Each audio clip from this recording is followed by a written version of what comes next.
Hi everyone, welcome to Yagut only. In this video, we are going to discuss about what is disaster recovery, fault tolerance, and high availability. Okay, it is nothing but the ultimate goal of these three things is to make our application available. Okay, example, assume that this is our server and we host our application inside this server. Okay, whenever something happen to the server like unplanned maintenance, like network outage, application failure, or system outage, or power outage. Okay, what happen means our server will down. Okay, and then how to overcome these things. Okay, we have two things. Okay, fault tolerance and high availability. Using these two things, we can able to available our application during this unplanned maintenance.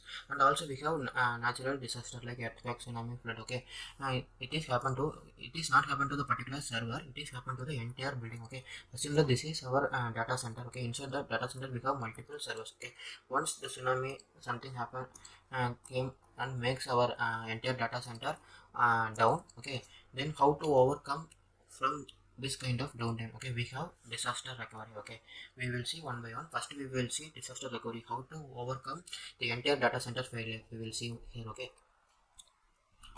Okay, this is, and this I have done. Okay, here you can see this is our data center. Okay, data center, inside the data center we have multiple servers. Okay, inside the one of the server we have hosted our application. Okay, when it something happened to this particular data center, like whenever the flood came into here into our office location, then what happened, then there is a power cut, then something happened, then it will, the entire data center will go down. Okay, hence the application hosted in the all the server also go down. Okay, hence result, the customer are using our application also goes down. Then the customer, what he will do, simply go into the another application. Okay, since it will lose to our business. Okay, then how to overcome this kind of downtime, we have option in cloud. Okay, in already okay, this is the world map.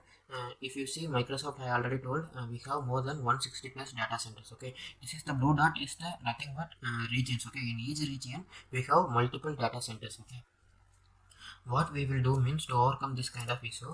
Example, we have our server in the west US. Okay, and also in cloud we can able to host the same server in the central US. Okay, uh, if our customer using our west US server, when there is a downtime this particular server, he suddenly he redirected to this central US data center. Okay, hence there is very less downtime. Okay, and cost is very little bit high, because we at the same time we are hosting our application in the two locations, so the cost is little bit high. Okay, but the same thing we cannot able to manage in the on premises. Okay, okay, assume that we have on premises in the west US, and also we have another data center, one data center in the centralized, because we cannot manage the one data center also, because it is very difficult to manage the one data center.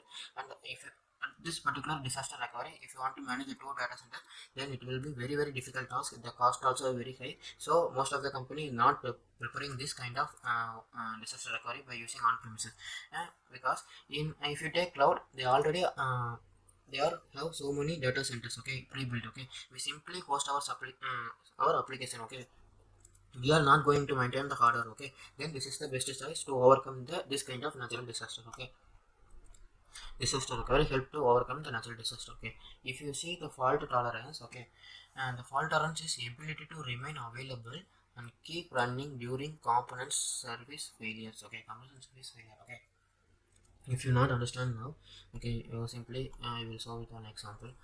Fault tolerance nothing but we have assume that we have two server. Okay, inside the two server we hosted our application at the same time. Okay, mm, if you take, this is our customer using the server one. Okay, whenever the server one goes down due to any unplanned maintenance, suddenly they will redirect it to this particular server two. Okay, hence there is very less downtime. Okay, this is the replica of the server one. Okay, whatever the things we have done here, same thing we have done in the second server. Okay, but we are managing two server in the particular time. Okay, and the downtime is very less. Okay, downtime is very less, but the cost is very high. Okay, because we managing two server in the particular same time. Okay, the cost is very high. Okay, I hope you understand. Okay, we are managing two server.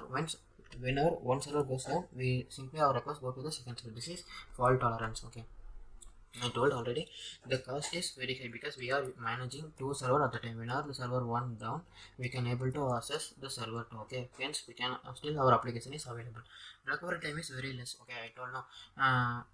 Whenever the server goes down, our records redirected quickly to the server 2. Okay, hence the recovery time is less. Okay, now you see fault tolerance is ability to remain available our application. Okay, keep running our application whenever the failure occurs. Okay, this is called fault tolerance. Okay, then we will see high availability. Okay, high availability is nothing but availability is nothing but measurement of system uptime for user or instance. Okay, instance is nothing but service. Okay, while buying services in the Azure, they will provide service level agreement. In that they will give availability of each services. Okay, based on the availability our service will keep available. Okay, if you see with one example. Okay, if you see this is we have one server. Inside the server we are hosting our application. Okay, now our customer are using this particular application.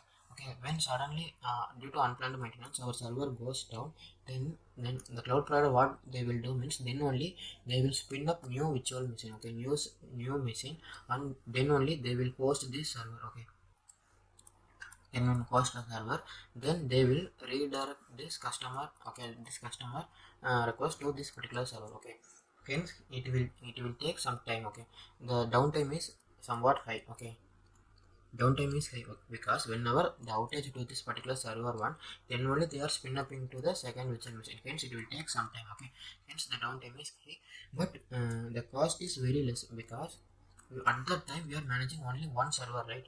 Whenever something happened to this particular server, then only it will create another server. Okay, hence the cost is very less. Okay, if you see here, whenever we renting resources in the cloud, they will provide availability. Okay, based on the availability our we can find out the downtime. Okay, if the service they will give SLA for 99 percentage, then the downtime for this particular service is only 3.5 days for a year. A particular 1 year it will goes only 3 days 65 3 days 3.5 days only it will go down. If you see day base, it will go only 14 minutes only downtime. Okay, if you see 4 9, okay, it will for if you check for downtime in year wise, it will go only 52 minutes only. If you take day wise for 4 9, it will go only less than 8 seconds. Okay, this is the guarantee they will provide by cloud provider.